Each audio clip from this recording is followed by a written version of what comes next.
Hey, what's up, world? It's your boy G Trump, everybody favorite baby daddy, voice of the street, man. And today we in Chicago, y'all. We in the studio, Belderville Entertainment. Now, we gonna be doing something a little different today, y'all. Hit that like button, y'all. Subscribe to the channel. We on the road to 20,000 subscribers. Help me get there. All you have to do is subscribe. It don't cost you nothing, y'all. Now, for anybody who ain't heard the Kim Porter book, read it, bought the book, I'm telling you, it is deep. I'm talking about it's going to give you the answer to every question you wanted to know and some questions you didn't want to know. You're going to get the answer to. A lot of this stuff we had assumed, but we were all the way correct. A lot of times when we put two and two together, don't be surprised if we be having the correct answer, because guess what? Everything that we speculated, this lady confirmed it. This book goes down to her last words, y'all.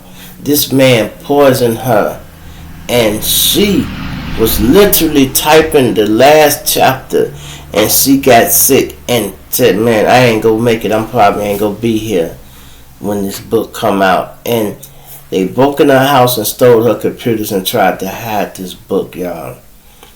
They couldn't find it. It was on her computers, but she had saved it to a cloud. So all she had to do when she got back to her computer is access the cloud and get it back. Plus, she sent copies to a few of her friends, and these were her. I'm talking about her last words, y'all. And I'm talking about I won't say it's sad. Yeah, it's sad. So for those who haven't had the privilege of hearing the book, I'm gonna let you hear it. This young lady comes from her page is Everything Black. She read the whole book, y'all, and it's not that long. It's only a few chapters, because she gets right to it. I think they broke it down, and I'm talking about, got caught up in it. I thought it was 15 minutes. It's probably 30 or so minutes, probably even longer than that. But when you start listening, trust me, you ain't gonna want to turn away, So without no further ado, I'm gonna let her run it, y'all. Just listen to this. Make sure I got it all the way at the beginning. And this is, man, Puff Daddy is a dog, y'all. This made me calm down a moment. What could he be talking about? Probably let's take it back a little bit. I'll protect Biggie at this point. Word on the street is this book is wild. It's off the chain. So before I get back, I want you to have your seatbelt buckled and get ready to take this journey with me. I'll be back.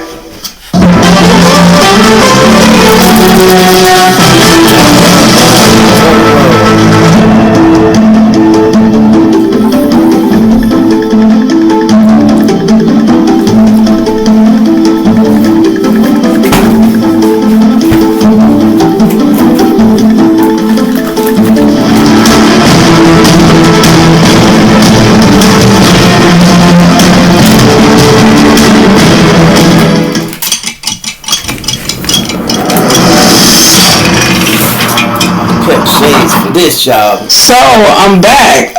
For those of you who are unable to purchase the book for whatever reason, I'm going to read the entire book, and it's not that many pages. So if this book is real, I mean, if the contents in this book is true, I hope this the money they make from this book, it goes to a good cause. Okay, let's get on with it. Wait a minute. It has some disclaimers. It says one of Kim's Porter final wishes was for this memoir diary to be made public. Out of protection for certain parties and their potential criminal activity, some celebrities, performers, and events have been represented with X's due to their highly explosive nature. At some point in the future, this information will be revealed to the public. Regarding Kim's sudden death and the mysterious illnesses of Albie Shore and Jamie Foxx, evidence does exist that points to foul play and or poisoning. God bless Kim Porter and all of Sean Combs' victims, both male and female. Okay, that is page 1 disclaimer. So let's get into chapter 1, introduction. Soon after high school, I started landing modeling jobs. I couldn't believe it. It was all happening so fast. I met my husband, father of my oldest child, and one of my oldest friends in life, I'll be sure. It was a whirlwind romance. I was only 19 when we married, and no, it didn't work out. Al is still one of my best friends to this day. Our son Quincy is such a talented and wonderful young man. At that time, I had no idea my relationship with Al was going to introduce me to the man that I would spend the better part of my adult life with, a man whom I would love and cherish, but eventually fear and hate. I don't want to put the cart before the horse, but I will say, although I knew what was going on, I turned a blind eye many times. Here I have to tell this truth. Unfortunately, because deep down I knew everything that was happening, but I lied to myself a lot. He was so charming, a wolf in sheep's clothing, a devil, and I fell for it. This story must be told despite the fact it will hurt my children. I cannot hide it any longer. Sean Combs must be stopped. Chapter 2. Humble beginnings. I was born to loving parents, Jake Porter and Sarah L. Porter, in the peach state of Georgia. All through Columbus High School, when I graduated in 1988, I knew I was going to be famous. In the 10th grade, one of my best friends, Tina, said to me, "You won't make it here in Georgia." I knew if I really wanted to be famous, I would have to leave my hometown and my home, Georgia. That conversation was so important, so I look back now. It changed my life. I met Al while I was working in the industry. He was so dope and charming, and I had such a crush on him. We were married before I knew it, and Quincy was on the way, but I was young, and it felt like it wasn't going to last. It was a little heated between us after we separated, but we got past that quickly. He is just a super dope guy and an amazing father. Though we separated, we were forever bonded through Quincy. Thank you, Al. I will always love you. When I met Sean, he was cool. I didn't think much of him at the time. He was just another guy at the label. Uptown was huge, and we were all living our best life. But Sean continued to lay on the charm, and before I knew it, we were dating. As a young single mom at one of the hottest companies in the world, life couldn't get any better. Then it did. My boyfriend was getting even bigger. Sean does seem like the type that can charm you, like, man, he is so cool, until he lets the demons out. Let's continue. He and Clive would hang out a lot, but I didn't think anything of it. I mean, that was his boss, and he was doing things bigger than most men dare to even dream. I did a video talking about Clive and the other man that mentored Diddy. And you guys should check it out. I think I'm going to put it in the description of this video. Didn't happen. I mean, okay, I was a little bit of a freak. I really enjoyed myself with my partner. And toys are one thing, but I never imagined having a man I was dating asking me to use a toy on him. The first time he said he just wanted to experiment, try something new, I was grossed out, but he kept begging. He said it would only be this one time, and he was just curious. I was only 20 at the time. I said, what the hell? I hated it. He bled from it, and there was ish on it. I left him alone after that. Chapter 3. Whoa! Second chances. Sean kept reaching out, and I kept ignoring his calls. Eventually, in a few weeks, we ran into each other at an event. He came over and sat next to me. We were cordial. He flattered me, saying, "You look so amazing." I replied with a simple, "Thanks, Sean." I tried to get up and leave, but he pulled my arm. As I turned to him, he looked deep into my eyes and said, "Look, what happened between us was weird, but I really care about you. Can we?" He paused, and I tried to use this as an attempt to escape. I pulled my hand back and said, "Sorry, Sean, I have to go.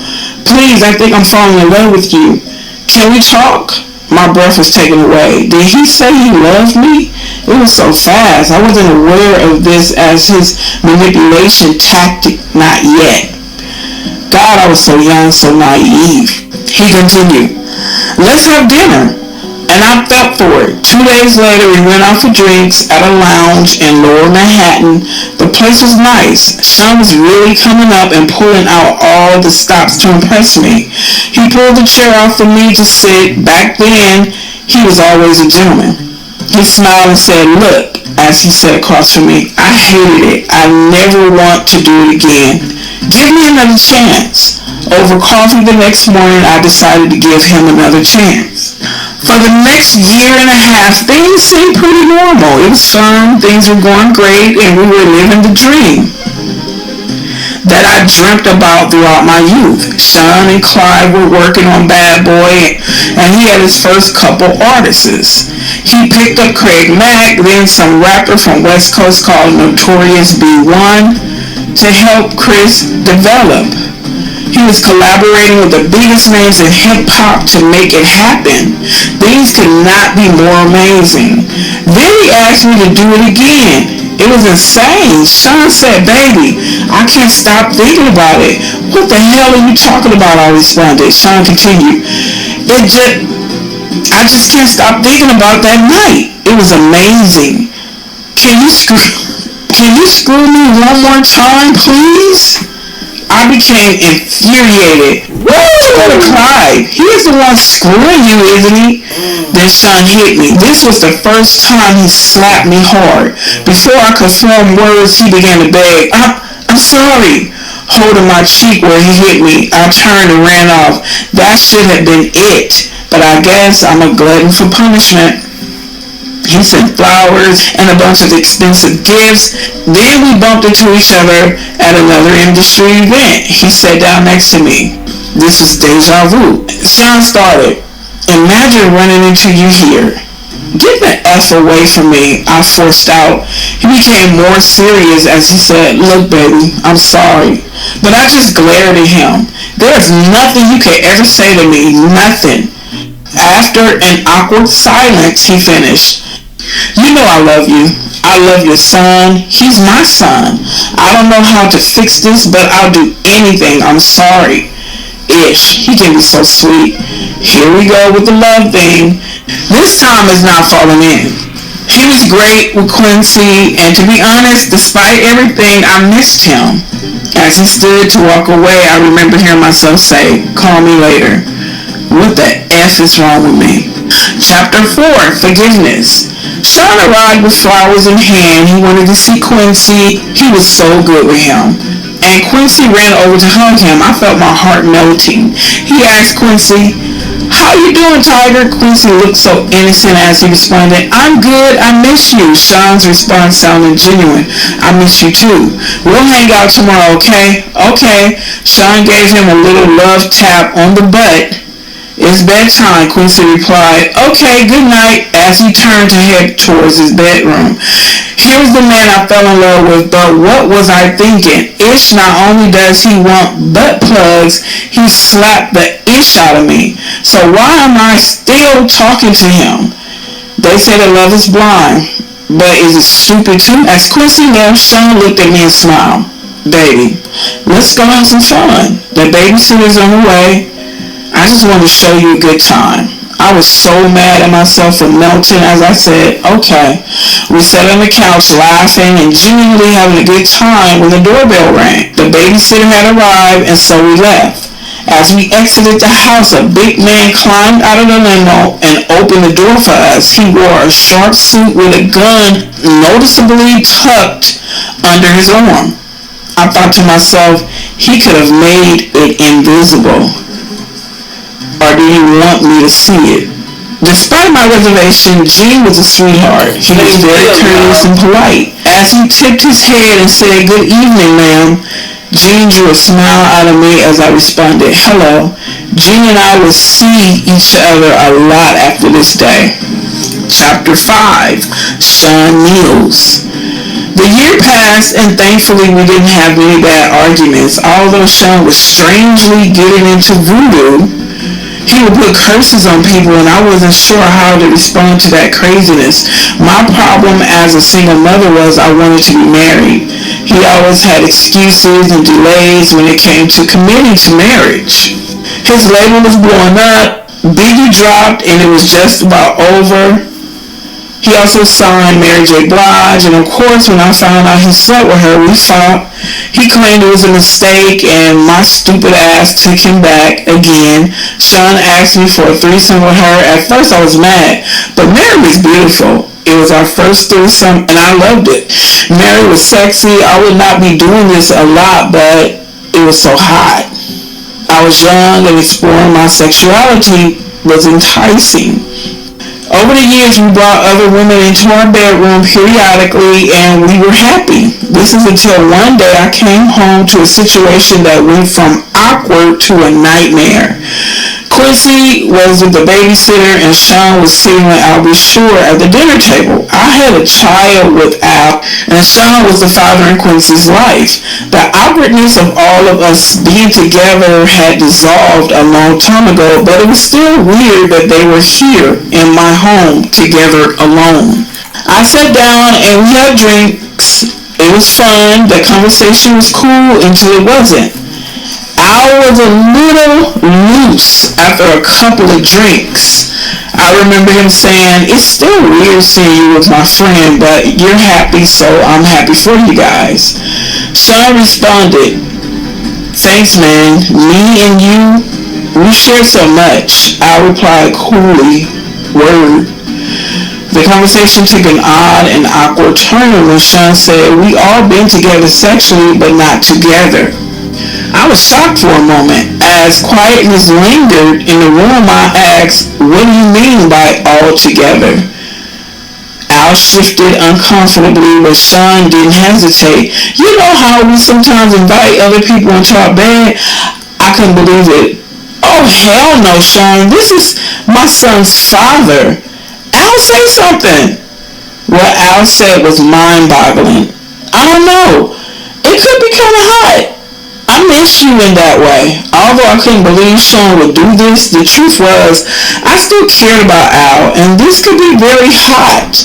I just didn't want it messing up my relationship, and if things became awkward, how would it affect Quincy? So I asked, "Are you both sure?" I imagined both of them inside me. I knew this would be awkward sexually. There would be some bumping of genitals, but what happened next, I couldn't have imagined in my wildest dreams. Al and then it's X'd out, so I don't know what Al did. I couldn't believe it. I stood there in shock, but when I saw Sean, I ran out of the room. This is too much. I couldn't. Sean called out to me, "Oh, come on, Kenny." They didn't chase after me. And it's X'd out. So Al took the initiative. Jeez Louise. Let's go on. I couldn't get the image out of my mind. I couldn't be with Sean for a while, but that wouldn't be the last time I saw Sean in a compromising position. Not by a long shot. One day I found the vault where he kept all his encounters with men. Yes, he kept a record of it, but that's for later. Chapter 6. Pac. Biggie took over East Coast hip-hop, and Sean was the brilliant mind that orchestrated it. He hired people to teach Chris how to flow and write his lyrics. He hired the best producers to do the beats, although he took credit for them. And the music was unstoppable. At this point, Sean was sleeping with all the power players. And everyone that wanted to do music wanted to be a bad boy. She said he was sleeping with all the power players. Wow. Sean wheeled and dealed in a way that would have been unthinkable to many. He slept with the guys that really controlled the music to stay on top, and a lot of the names average people have never heard of. These are the guys that make the decisions on who is winning and who is not. He hosted parties that were just a fancy name for orgies, and everyone wanted in. When I met Tupac, Sean and I had an open relationship, and yes, I slept with Pac-ish. He was sexy. Sean didn't mind, well, not until he tried to get Pac to join both of us. Pac was not good with that. This is where the relationship between them became strained. Tupac wasn't going to accept Sean's advances. Pac wasn't gay, and he was pissed about the advances. We were all in Sean's house. I was drinking, they were smoking, and everyone was just relaxing. Sean came in on what I am sure he would call a smooth approach. My baby's bad, isn't she? Pac threw me a sly smile. Hell yeah, I felt myself blush. Sean was now in full swing. You think you hit it better than me? I couldn't believe he disrespected me that way. I was not playing with my response. Sean, what the F? Pac came to my defense. Damn, bro, you ain't gotta do the sister that way. Tupac appeared upset behind Sean's words, but Sean went in for the kill regardless. I think my dick's bigger than yours. I bet I could make her come faster than you. What's up? Pac was appalled. What the F are you talking about, nigga? I ain't trying to run no effing train, Sean continued. What you scared of? Let's see who F's better. Let her be the judge. Yes, at this point we have been inviting others into our bed for a while, but I'm not used to and will not stand for disrespect. I wasn't the only one upset. Pac shouted, nigga, you talking about pulling your effing dick out? Sean was undaunted. What, you scared? Tupac simply left. Things were contentious since then. The two could not be in the same room. Pac avoided me as much as he did Sean. When they did bump into each other, the tension was palpable. It felt like blows could be thrown at any moment. Months passed with only the tension between them. It was uncomfortable, but nothing life or death. Then one day while we were in the studio, it happened. I walked into Sean's office and he was having the conversation. Sean sat across from Jimmy Henchman. Pac don't leave that effing studio alive. I don't think I was supposed to hear it. I continued as if I didn't. Hey Sean, good morning. Jimmy, they didn't seem to think I heard any of it. I'm ordering breakfast. Smiling, Sean replied, first, let me get eggs sunny side up with grits and orange juice. I could see he was hung over. Good. I don't want him knowing I know anything. If he just put a hit on Pac, knowing something could be dangerous. Jimmy, apparently not hungry, said, nothing for me. As he stood to exit the room, he said, Sean, let's make that happen. Then nodded to me and said, Kim, always a pleasure. With a wink to me and a nod to Sean, he turned and walked out. Jimmy was a part of our intimate circle. I went on as if nothing was happening. I'll make the call now. I smiled as I left, hoping I wasn't white as a sheet. I wasn't in the studio that night. Pac arrived, being shot, thank God. From what I understood, Sean and Chris saw Pac at the studio after he'd been shot and did nothing. The way God works, after being shot, Pac made it to the elevator and tried to escape, but it stopped at the floor Sean and Chris were on. When the doors opened, they saw him lying on the elevator floor, riddled with bullets. The fact that they didn't call an ambulance, although they saw Pac lying there swimming in a pool of his own blood, would be all the evidence Pac ever needed. He, of course, assumed they placed the hit, and Tupac is a soldier. This is not something that will be unanswered. Pac didn't do well. He lost a testicle, but he survived. It was orchestrated, and Sean Puffy Combs was the orchestrator. Chapter 7. Threats. At this point, I knew I had to get away from him, but I was scared. He was going to take my life if I tried to escape. One February evening, I thought I found my opportunity at dinner after an event. We were at a ritzy restaurant in a private booth. It was an exclusive setup. We were alone, but we were in public. Perfect. Sean was on the phone talking to an unknown listener as he sat down. His words on that call will be etched into my mind forever. We're going to release who shot you now. He waited for a response, then went on to say, Of course they don't think Big was talking about Pac. That's the whole effing point. Nobody would give a F about a diss track against LL. Effing Cool J. Do you know how much money we'll make with this kind of rap beef? Niggas battling after someone really got shot? This may not be the best time for this conversation. Sean was finishing up. We drop that shit tomorrow. He listened to the phone, then responded, there's gonna be blood in the street. Niggas missed. Pac's alive. Let's capitalize on that shit. When he responds, let's capitalize on that ish. When he responds, it's just gonna mean more money. He turned around and looked at me, spoke back into the phone. I'll call you back. Then hung up and spoke to me. What's wrong? I tried my best to fake a smile at what I heard. After all, me and Pac were intimate. I responded, nothing. Sean was a fool. Are you sure? His demeanor was threatening. But I responded as cool as I could muster to his intimidating stare. Yeah, of course.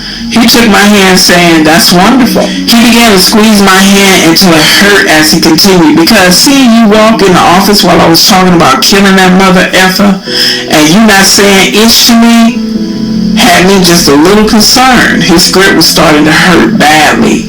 You're hurting me. As he continued, he squeezed tighter. You're pretending you didn't hear anything was a sign of your loyalty to me. Not something I should be concerned with, right? I had no choice but to give him the answer he wanted. I knew I was trapped when I responded. Of course, I'm loyal to you. He let me go as he responded. Good. And remember, I'm the big dick. I snatched my hand back in pain. He smiled and said, let's start with a good wine. He snapped his fingers and his favorite wine was poured for him. They knew what Sean wanted, and what he wanted he got.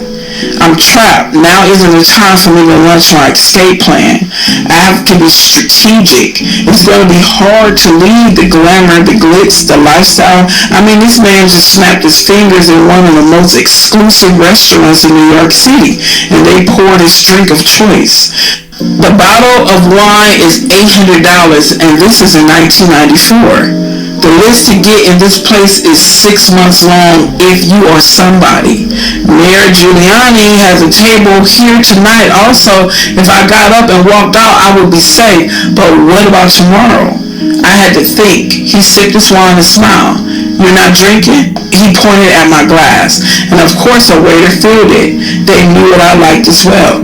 Sean has a bad temper. He yells sometimes, and okay, he's roughed me up once or twice, but he never punched me, he never bruised me, and he never hit Quincy.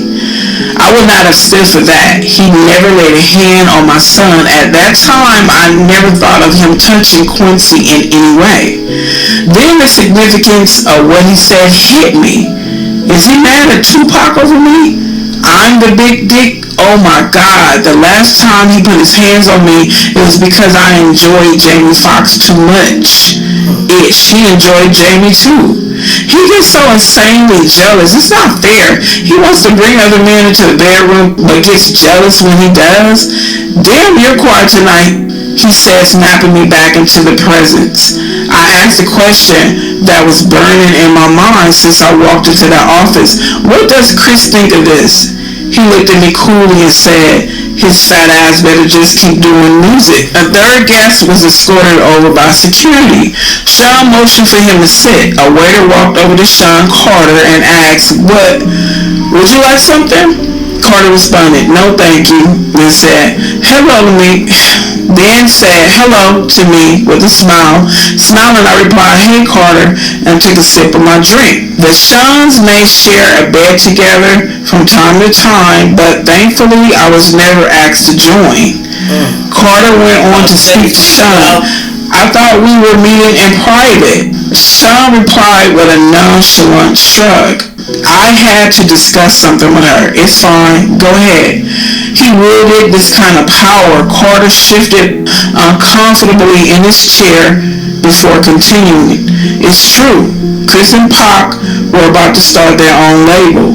Sean slammed his fist against the table, shouting, doesn't anyone have any effing loyalty? Carter, well, that's not happening now, right? Sean peered at Carter with distrust. Why the F are you so eager to share this with me? Chris is your man. F. Why are you on? You stabbing him in the back? Carter responded with indignity. First, I'm tired of being that nigga's son. I need to come out from under his damn shadow. Sean smiled slightly. Okay, I respect that. Carter kept going. On top of that, this nigga's making that move, and it should have been with me. Sean looked at Carter blankly. Pop put Chris on. You know this. What's this really all about, Carter? Don't effing try to play me. The Jay-Z of today wasn't born yet. This young Sean Carter was in over his head. Corner, he had to spill it out. I want his spot. Ambition. Now this is a man I can work with. Sean made a grandiose gesture towards Carter. Waiter, get this MFer whatever he wants. Carter smiled. Thank you. Sean responded, honesty and ambition, we're gonna make a lot of bread together. Carter ordered a drink as he stated again. Guess he won't be leaving with that nigga to do their own label now. Sean responded with his normal air of arrogance. Why don't you let me worry about that? I took this as my cue to escape.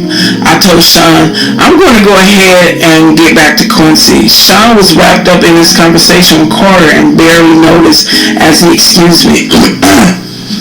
How did limo drop you off? I didn't eat. I didn't care. We didn't eat. He didn't care. I smiled and kissed him on the cheek and left. Chapter 8, Kidada. Actress, model, and fashion designer Kidada Jones was Tupac Shakur's fiancée and is the daughter of record producer Quincy Jones and actress Peggy Lipton. Being around other celebrities was just part of life. Meeting Kidada was just one of those events, and as time went on, we became close. We hung out together, went shopping, and so on. It was just about the same time I met Kimora. Those were the days, or so I thought. We always had girl talk, and the fact she was dating someone I had previously been with wasn't a source of contention. We didn't get jealous of each other. It was just girl talk stuff. No, I did not become intimate with Kidada. Kimora was too jealous for that. Yes, Kidada knew about Kimora, Sean, and I all being together sexually. Of course she did. We shared that kind of thing. We were open and honest with each other about almost everything. A true friendship, except I couldn't be open and honest about everything. Not anymore. Sean made sure of that. Kidada and Pac were the greatest couple. He was always so cool and yes, as sexy. She was so beautiful and fun. Before all the tension and beef, we used to all hang out together. It was always dope vibes. But with Pac's shooting and the suspicions surrounding Sean and Jimmy, the vibes between Kidada and I weren't always perfect.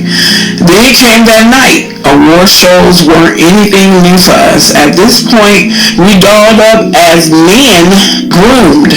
We didn't choose what we wore. A stylist prepared our color palettes. A makeup artist did our makeup, and a hairstylist did our hair. This was just the way of things. We shared the best stylists in the business. Sometimes we would all go to the studio for an event to get our measurements taken, but this time Kidada seemed different. I felt like something was wrong, but when I probed her, she didn't say anything. Then the day of the event was here. We would all see each other inside. Even though Sean was my man as far as props, I had nothing on Kidada. Being Quincy Jones' daughter had perks. Superstardom was among them. Pac wasn't there. When she saw us, she came over to our table. We sat around kicking it in a very dope vibe. Sean knew he was going to clean up this award show. He had all but taken over the East Coast musically. With all the hits, there really was no way he wouldn't. Bad Boy is Hall of Fame stuff now, and Sean P. Diddy Combs knew it. Sean smiled at Kidada as she sat at our table, but something about that smile didn't seem authentic. Soon I would know why. He's sick when he has a grudge against someone. As he said, Sean said, bad boy is going to clean the F up. From his table with Faith, Chris replied, hell yeah. And that new ish we busting out gonna have these niggas sick. Kidada signaled for the waiter to pour her a glass of ginger ale that sat over her table. As the waiter refreshed her drink, she said, Pac's music gonna get some love too. Sean grimaced. Oh, come on, Sean. I know y'all got your differences, but you have to admit the man makes great music. Sean looked at me out of the corner of his eyes, then took another sip of his favorite cognac and replied, bad boy got the hottest music on the effing planet. But I ain't tripping. Everybody gotta get their shine, right? Kidada signed. Sean, Tupac thinks you were involved with him getting shot. You two were so close. You need to make this right. Sean responded indignantly. What the F would that nigga think I had anything to do with it? Kidada retorted. Sean, can you blame him? Sean was obviously not happy with that question by his reply. Hell yeah, I blame him. We had a good thing going. All of us. That nigga turned on me. And he has the effing balls to blame me for his shooting? The indignity he managed to spew out while lying through his teeth was something I did not expect. I was thrown back for a moment before interjecting. Duh. Do we have to do this tonight? It's Sean's big night. Kimura heard the ruckus and made her way over to our table as well. She sat down and said, hey everybody, with that big dimple smile. I smiled and replied, hey. Kidada also seemed happy to see her as she said, hey, what's up? Hey, what up, Kenny? Kimura, never the type to hold her tongue, went straight to it. The whole place is buzzing with the fact you're sitting here accusing Sean of having Pac shot. Y'all kinda, loud. She laughed. Kidada seemed embarrassed as she looked around to see everybody staring and whispering. But she wasn't about to back off. In fact, she doubled down. Anybody here not talking about it ain't real anyway. Honey, we don't have to do this here. Kidada made clear she was not to be silenced as she continued. Oh, let's not hurt the feelings of Sean Puffy Combs. He only had one of the most prolific rappers in the game shot.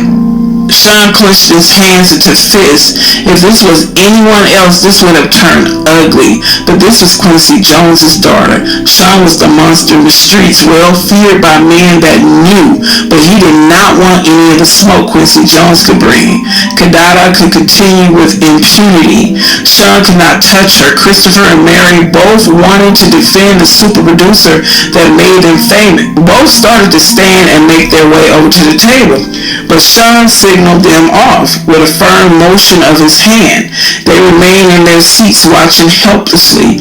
Kidada seemed to be on full rampage. You're not safe in the streets, Sean. You think you're untouchable? Kimura seemed almost red in the face when she grabbed Kidada by the hand, saying, I gotta go to the restroom.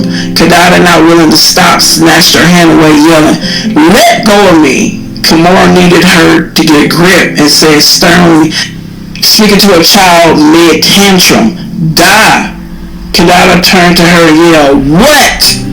Kimura nodded toward the crowded room, and Kidada looked around. Here she deflated slightly. Kimura, now in control, spoke firm but softly, let's go powder our nose. Kidada nodded with a grimace and gave a sharp look back at Sean as she walked away.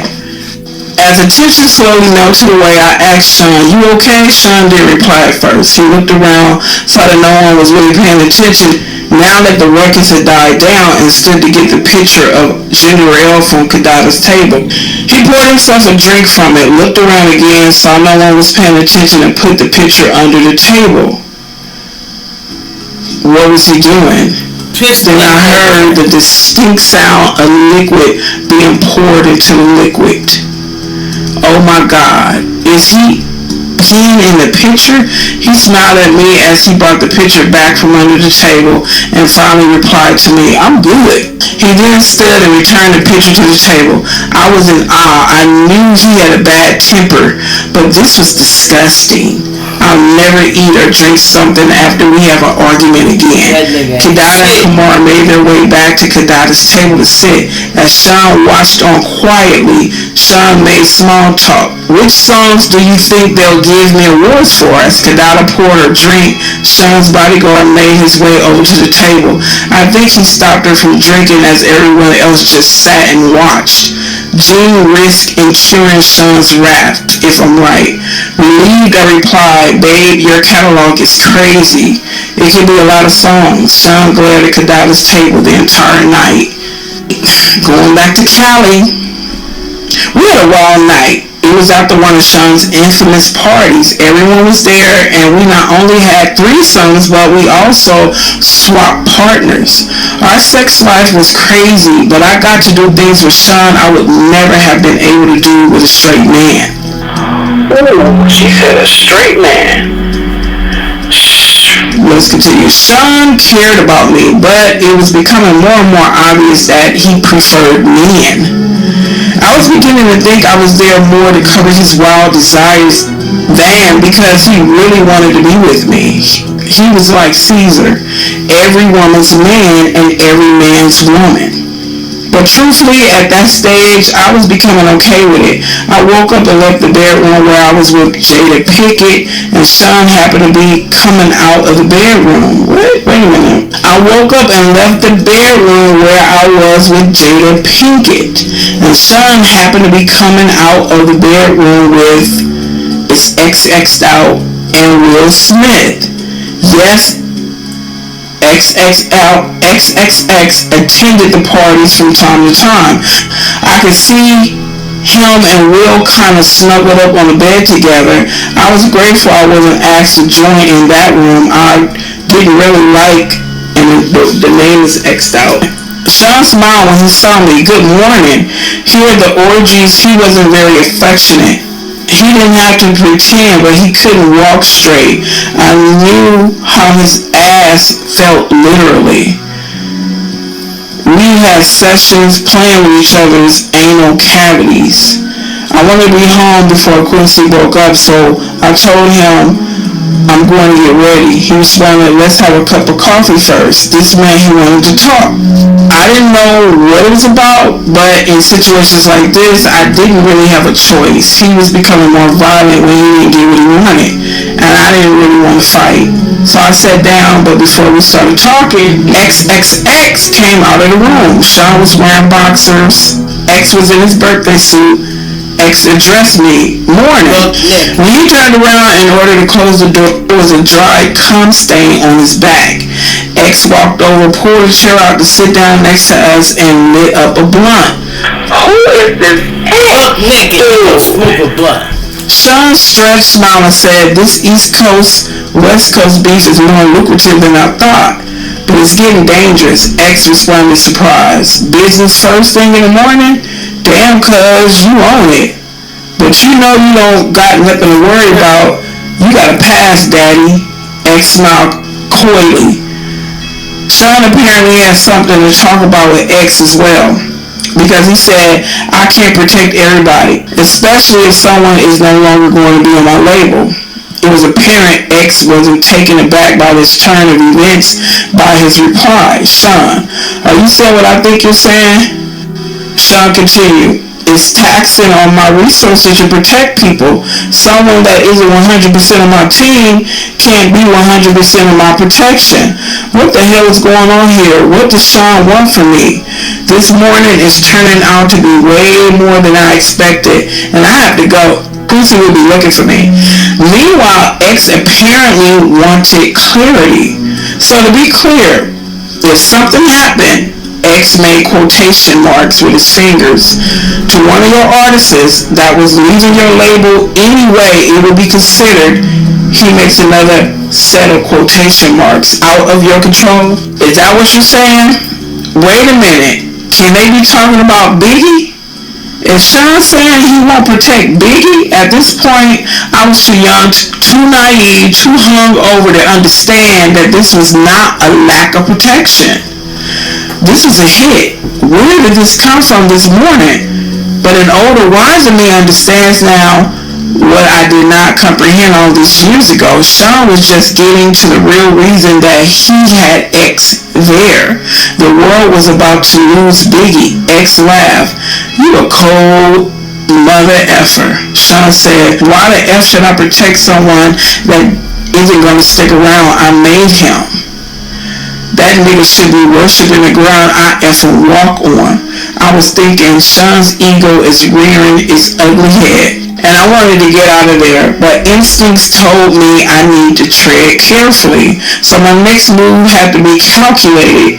I don't really want any part of this, not even implicitly, but I was